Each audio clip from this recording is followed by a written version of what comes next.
Hey guys, what's happening? I'm Marcio Silva, coach, head instructor here at Fight Sports Boston. Happy to be here, share a little bit about myself. When did I start training Jiu-Jitsu? I started in 2009. I had a judo background in Brazil. My father had me train judo at a young age, so I did a lot of judo training. I got away from judo when I was about 13, 14. And started dating, got married at a young age, 21. After got married, had kids, started settling in. After I was 35, you start hitting that road of, you're getting in that rut that everybody gets into, and you can't stay there, you have to get out. And I thought, what am I doing? But I always had in the back of my mind, what I always learned as a little boy was martial arts and what I wanted to get back into. So I figured, let me put my kid into jiu-jitsu. My son at the time was 10 years old. I said, let's go and train. I want to put you in jiu-jitsu, Brazilian jiu-jitsu. Doing the research, being from Brazil, seeing in the 90s, the Royce Gracie going into the UFC. In the 2000s, it was still going on. He was still, demolishing people with jiu-jitsu.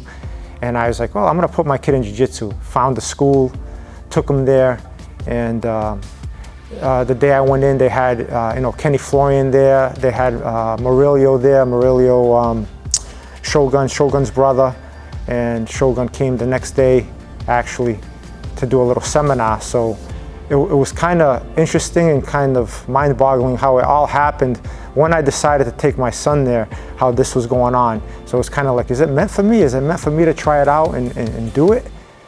And it was kind of fascinating me jumping into that and saying, you know what, I'll try. Since my son's gonna try out, I'll take that free class, I'll try it out. And I remember getting into my grappling session and throwing a blue belt like he was nothing and taking him down and says, oh, this is easy. And before you know it, he was on my back and he tapped me out, and I was like, wow, that sucked. And then we did it again, and he did it the second time, and I was very frustrated. And my coach looked at me laughing, and he says, oh, what's the matter? And I was like, I want to sign up right now. And he's like, oh, you like it that much? I says, no, I do not like this. I don't like to have somebody on my back like that. Somebody knowingly could have killed me. I says, I do not like that, and that's why I need to do this. So from then on, it just exploded, and it is what it is today. No plans back then of opening a school, doing what I do today, but that was a start.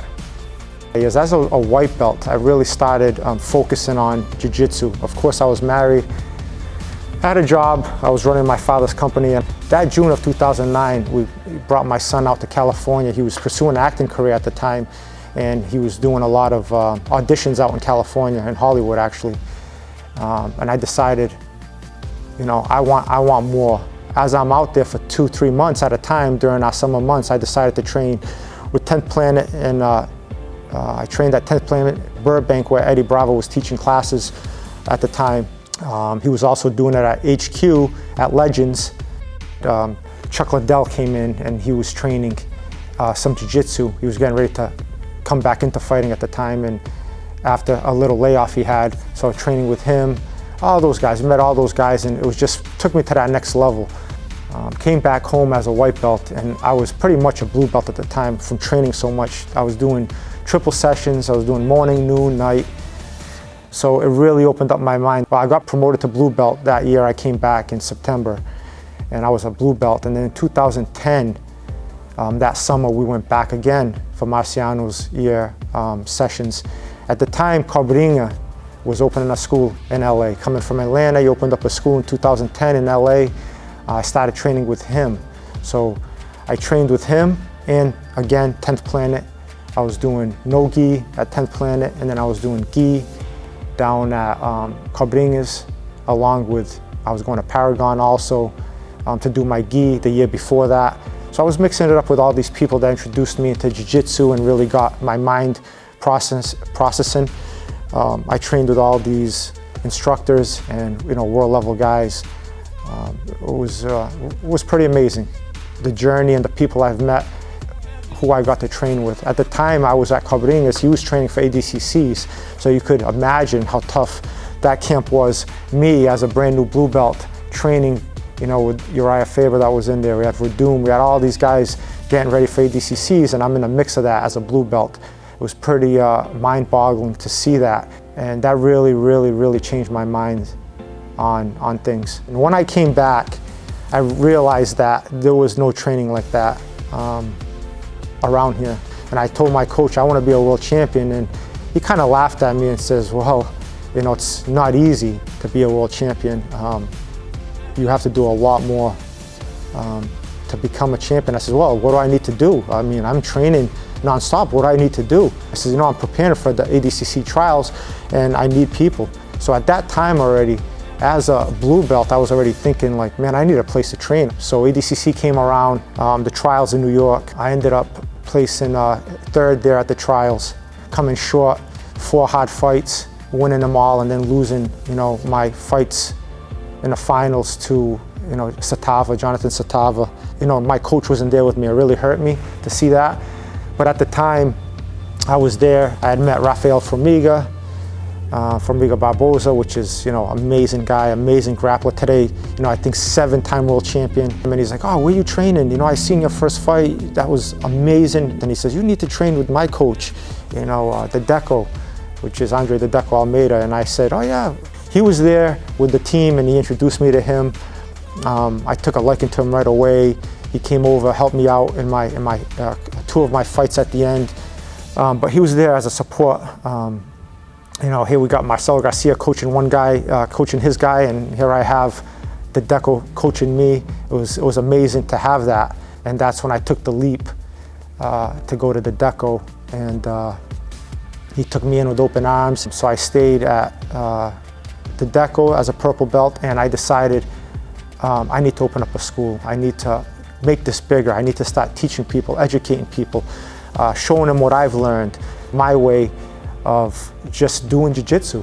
So I opened up my school as a purple belt in 2012, of June 2012, under the Deco. I won purple belt, pans, and they brought me over into a brown belt. So I got my brown belt and we transitioned over into New England United, which that's where I remained for, man, it was 2012 till 2020.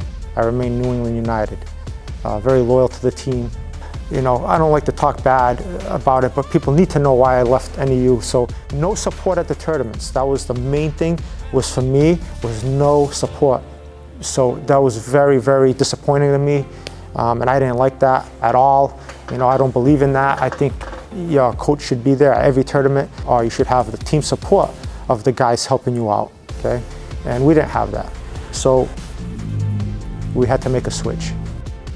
I had left NEU in August after Master Worlds, but I wasn't really affiliated with anybody. I was by myself. I met a guy here that came to my gym about 3 years ago that lives out in Miami, but has a house out here in Cape Cod, and his mother lives out there, so he comes to visit and gave me a call one day, wanted to come train. He was also a world champion. We shared the same values, same dreams, same goals. He came out, asked, hey, can I come train at your school? And he committed to coming here pretty much every day and training. And he was from Fight Sports Miami.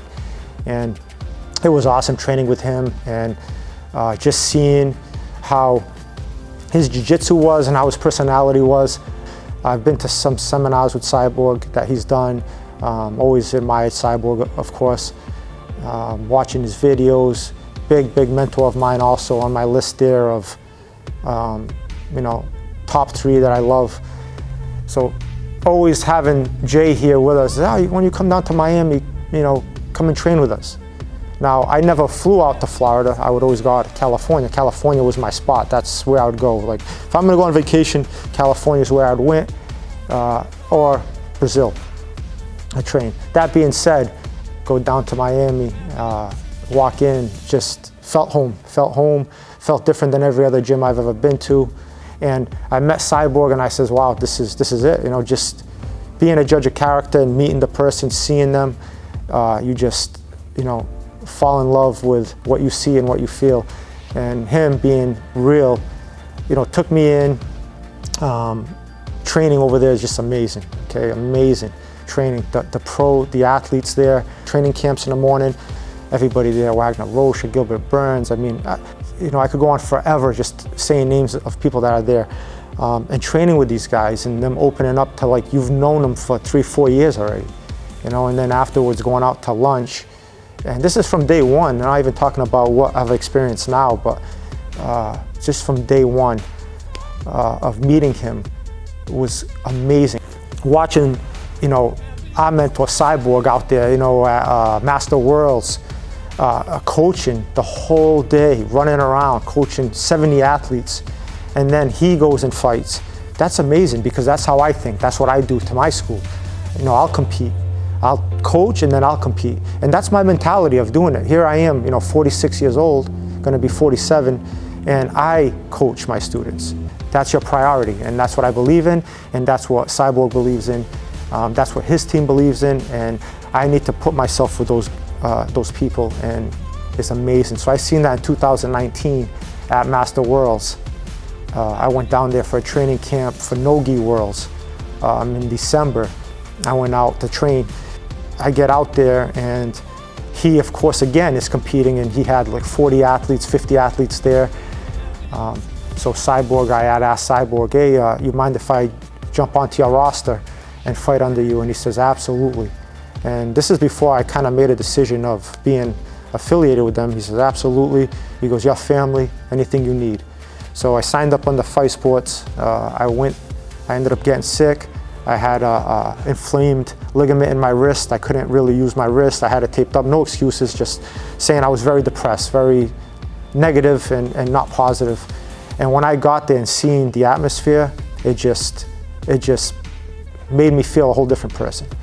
He was coaching at the time when I got there on Friday, and he actually was fighting Absolute on Saturday, and I went to go watch that, and I was like, wow, this guy's coaching all day and he's still gonna fight. This is crazy. So he's out there fighting and winning his matches, and everybody congratulating, jumping on him, and I'm there just like, soaking everything in. I'm still like, wow, seeing that, I'd never seen that before. It was just amazing to see. And I was just amazed that he took the time out, to come and talk to me and tell me his advice, which, I took and I did it. What are you gonna do? Ignore it? You have to take his advice and start going that way. So that was the decision to affiliate with Fight Sports. Being part of Fight Sports, how it benefits, everybody, the team, the students here at the school. First of all, just the training and the knowledge that I receive to pass on to my students. Obviously, I still compete. They all know that. I move on. Nothing to prove. I just want to improve. That's it. And I want to do that to improve my students. So I believe in competing. Keeps my mind focused on a goal instead of not competing. And then I would find myself setting back and getting comfortable. I don't want that. So I need to move forward, stay in an uncomfortable position, and push myself to compete. It'll force me to train, be better, eat better, stay healthier, and that will help my student. Now, part of the affiliation, why would that help? Is just the amazing team support. Amazing team support when you get out to the competitions, right? Even if you're not in competitions, if you're traveling in, Fight Sports is global, right? The schools all over the place. You go onto Fight Sports global website, you're gonna see schools everywhere in Europe, everywhere. We have schools all over the country, all over the world. When you go down to vacation, you have access to this. When you go down to Florida, you could go train for free. You could walk in, hey, I'm Fight Sports Boston. They'll, Fight Sports Texas, I'm Fight Sports California, Fight Sports Europe, UK. You get to train. They'll welcome you with open arms. You have the support of that, to walk into a school and just train, walk in and train with your family. That's the benefits to being part of affiliation and a team that we have.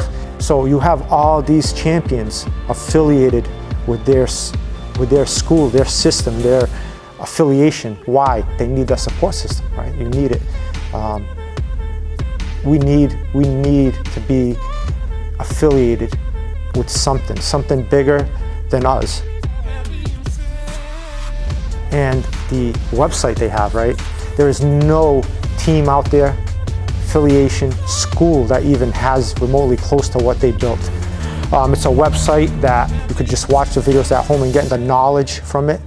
And Cyborg and Maggie are working relentlessly on it every day, putting new content on there, not just jiu-jitsu, positive thinking, yoga, everything's on there, movement drills. They're putting on every day to help us move forward, right? Move forward with jiu-jitsu and our training and our positive thinking. That's the benefit to our students. You don't have to be a competitor. If you're just a student, you have access to this, right? We have the access to this website, so use it. So that was the decision to affiliate with Fight Sports all the way. I wouldn't want it any other way. Happy to be there. I'm honored to be part of Fight Sports family. Thank you.